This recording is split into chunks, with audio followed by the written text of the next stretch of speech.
Why is it that sales training will work for one salesperson but not for another? I'm Scott Sylvan Bell. It's July 2nd, 2017, 2:09 in the afternoon.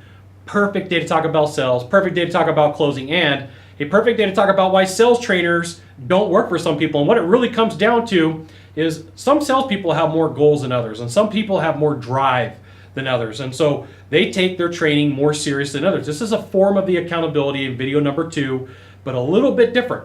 So what you're going to find is, depending upon the drive of the salesperson, is how much effort they're going to put into their sales process, how dedicated they are to their craft, how much they want to succeed, how many the people that are surrounding them, the groups of people that they talk to, the groups of people that they don't talk to.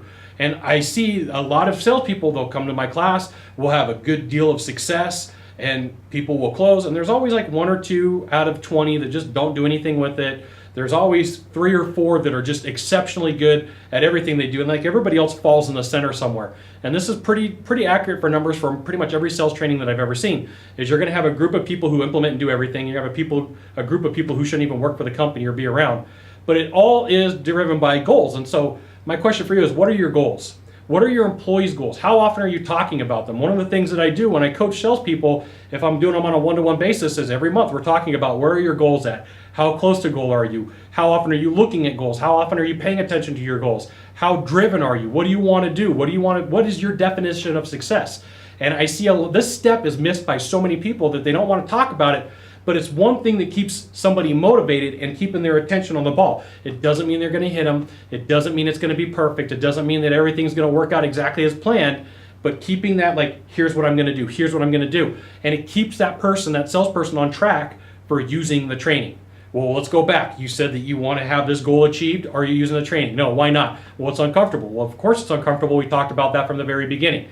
What are you willing to do to get to the goals that you want? Okay, well, I'm going to go ask that question. Okay, call me or text me once you ask that question. Tell me what happens. Let's get you back on goal. Let's get you back on track, okay? So have some goals, have some beliefs, and you know what? Sometimes you have to up your friendship. Sometimes you have to be uncomfortable and go find people that make 10 times, 100 times more money than you do, to be around them, to go, man, my goals, maybe they're not big enough. Maybe I could be looking at this person's goal. That's a crazy goal, okay?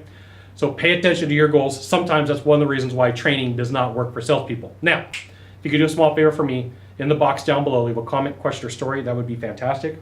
To the right, to the left, there is a subscribe button. You know what you got to do. You got to subscribe. And then last of all, you can send it out to all your friends via StumbleUpon, Facebook, Twitter, Google+.